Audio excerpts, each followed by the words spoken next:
Hello everyone, কেমন আছো সবাই? আশা করি সবাই খুব ভালো আছো, সুস্থ আছো। আমরাও খুব ভালো আছি। Welcome to my another new blog. তো আজকে বুধবার, এখন সকাল 11টা এরকম বাজে। তো আজকে বেশ রোদ উঠেছে। তো এখন তো রান্টু ওয়ার্ক ফ্রম হোম করছে, তো আজকেও বাড়িতে আছে। তো সেই জন্য আর এই রোদ বেরিয়েছে বলে ভাবলাম একটু বাইরে থেকে ঘুরে আসি।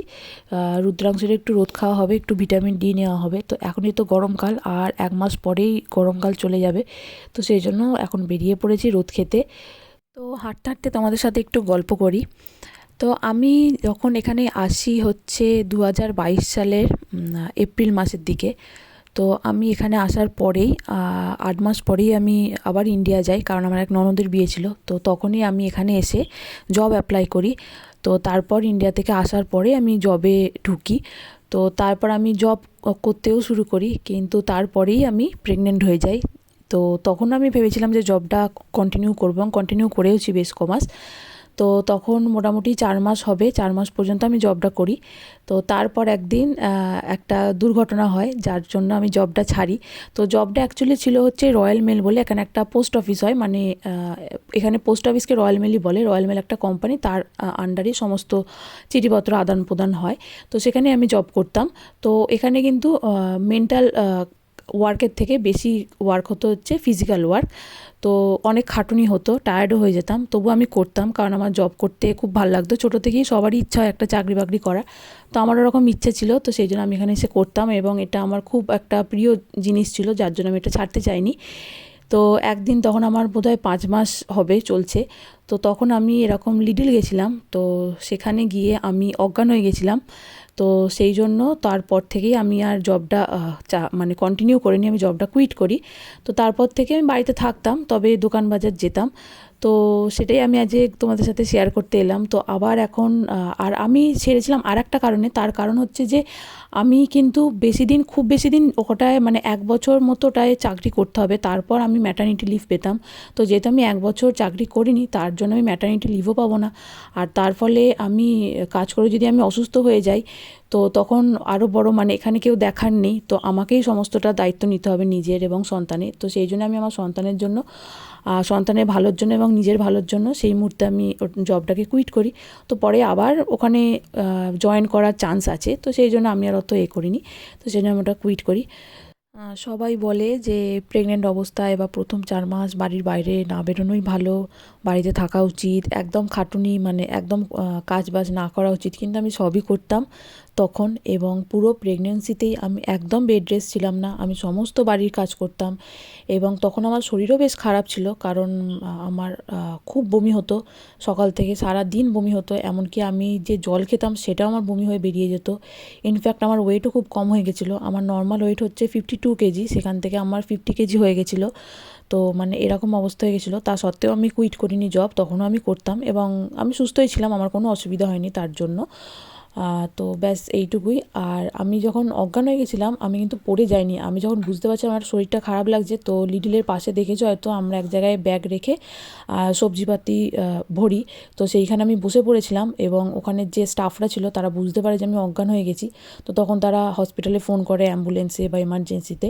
তো তখন তারা ফোন করে জানে যে আমার এরকম প্রেগনেন্ট বলে, আমি এরকম অজ্ঞান হয়ে গেছি। তো তারপর আর ওরা অ্যাম্বুলেন্স পাঠায়নি। তো আমিও আর অসুবিধা হয়নি, আমি ঠিক হয়ে যাই, তারপর হেঁটে হেঁটে বাড়ি চলে আসি। তো তাও একবার হসপিটালে যাই আমি দেখাতে, যে আমি ঠিক আছি কি না। তো চলো, গল্প করতে করতে বাড়ি চলে এসেছি। এসে আজকে বানাবো হচ্ছে চিকেন মহারানি। তো তার জন্য হচ্ছে চিকেনটা আগে থেকে আমি প্রায়, মানে আমি এটা ম্যারিনেট করেই রেখে গেছিলাম। এটা ম্যারিনেট করেছি হচ্ছে কাসুরি মেথি, অনেকটা টক দই, আদা রসুন বাটা, আর নুন দিয়ে, আর একটু কাশ্মীরি মির্চি দিয়েছি। তো ওটা দিয়ে আমি এটা ম্যারিনেট করে রেখে গেছিলাম 30 মিনিট। আর এটা হচ্ছে মিনিমাম টাইম, এর থেকেও বেশি যতক্ষণ ইচ্ছা তোমরা রাখতে পারো।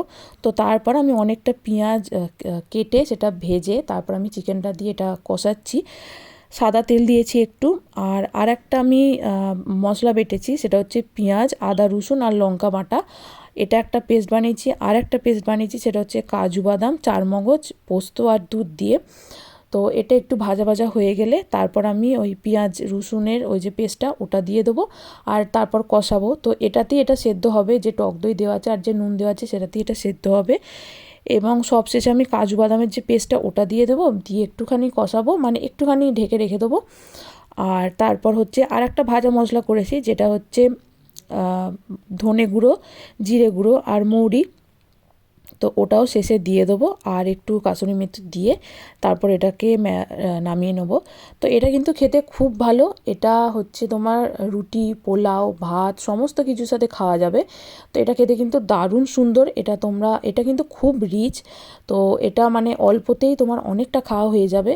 তো এটা তোমরা বাড়িতে ট্রাই করে দেখতে পারো। আর আগের রান্নাটাও যারা ট্রাই করে দেখেছো তারা আমাকে কমেন্ট করে জানাও কীরকম হয়েছিল। এটাও কিন্তু যথেষ্ট সুন্দর হয়েছে, খুব সুন্দর হয়েছিল খেতে। আর আমার পুরো প্রেগনেন্সিতেই রান্টু অফিস যেত, তো যার জন্য আমাকে সকালবেলা উঠে রান্না করতে হতো। তখন যেহেতু শীতকাল ছিল, আর এখানে তো জানোই সূর্য দেরিতে ওঠে শীতকালে আর তাড়াতাড়ি অস্ত যায়, তো যার জন্য আমাকে খুব সকালবেলা উঠে অন্ধকারে দাঁড়িয়ে দাঁড়িয়ে রান্না করতে হতো।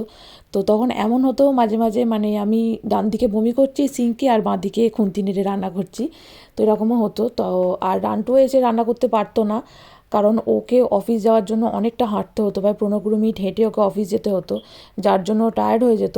তো সেই জন্য ও আর এসে করতে পারতো না। তবে শেষের দিকে যখন আমি দাঁড়িয়ে দাঁড়িয়ে করতে পারতাম না, কষ্ট হতো, তখনও আমাকে পাশে বসিয়ে আমাকে জিজ্ঞেস করে করে মশলাপাতি দিয়ে দিয়ে রান্না করতো।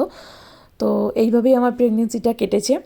আর এই যে শেষে মশলা দিয়ে দিলাম, ভাজা মশলাটা দিয়ে এবার একটুখানি নাড়িয়ে এটা ঢাকা দিয়ে দেবো, আর একটুখানি দেবো এই ভাজা মশলার কাসুরি মেথি শেষে দিয়ে ওটা ঢাকা দিয়ে রেখে দেবো। আর এটায় অল্প একটু ঘি দেবে, তাহলে গন্ধটা খুব ভালো আসবে। তো এই যে ব্রিজ ভাইয়া আজকে আমাদের বাজার করে এনে দিয়েছে। এটা হচ্ছে মুড়ি আছে, এটা হচ্ছে 400 গ্রাম মুড়ি, ঠিক আছে। তো এখানে 400 গ্রাম মুড়ি আছে 2 প্যাকেট। তো এটার দাম পড়েছে 2 প্যাকেট একসাথে দাম পড়েছে 5.10, মানে 500 টাকা একটু বেশি, 520-30 টাকা এরকম পড়েছে এই দুটো মুড়ি একসাথে। আর এখানে হচ্ছে ম্যাগি আছে 6 প্যাকেট। তো এগুলো ম্যাগিগুলো ইন্ডিয়া থেকে আসে, দেখো এখানে 10 টাকার প্যাকেট। আর এখানে দাম নেয় হচ্ছে 3টে ম্যাগি হচ্ছে 1 পাউন্ড, মানে 100 টাকা। 3টে ম্যাগি হচ্ছে 100 টাকা, ঠিক আছে। তারপর এখানে হচ্ছে চিকপিস, এটা হচ্ছে আমাদের ওই যে ছোলা হয় সেটা, সরি চানা হয় সেটা। তো এটার দাম পড়েছে এখানে হচ্ছে 4.70 পেন্স, মানে ওই 500 টাকার মতো প্রায়। এটা হচ্ছে 2 কেজি। আর এটা হচ্ছে শুকনো লঙ্কা, হোল লং চিলি শুকনো লঙ্কা, এটার দাম হচ্ছে 1.40, মানে ওই 150 টাকার মতো। আর এটা হচ্ছে 50 গ্রাম, ঠিক আছে। আর এটা হচ্ছে সোনপাপড়ি, এটা হচ্ছে হলদিরামের সোনপাপড়ি, এটা খেতে খুব ভালো হয়। এটা হচ্ছে 250 গ্রাম। তো এটার দাম হচ্ছে 2.49 পাউন্ড, মানে ওই 250-এর একটু বেশি। আর এটা হচ্ছে হলদি পাউডার, এটা হচ্ছে 100 গ্রাম আছে হলদি পাউডার, এটার দাম হচ্ছে 1.10, মানে ওই 120-30 টাকার মতো। আর তারপর আছে এখানে হচ্ছে বোম্বে মিক্স, এটা আছে 200 গ্রামের 2খানা প্যাকেট আছে। তো এটার দামও হচ্ছে 1.90 করে এক একটা, তো মানে ওই 200 টাকার মতো। আর এইটা হচ্ছে তেজপাতা, এটা বাংলাদেশি মার্কেট থেকে এনেছে, তো সেই জন্য এটা বাংলাতেও লেখা আছে বে লিভস। তো এটা হচ্ছে 100 গ্রাম, এটা হচ্ছে 100 গ্রাম। তো এটার দামও হচ্ছে 2 পাউন্ড, মানে 210 টাকা 20 টাকার মতো এটার দাম হচ্ছে, ঠিক আছে।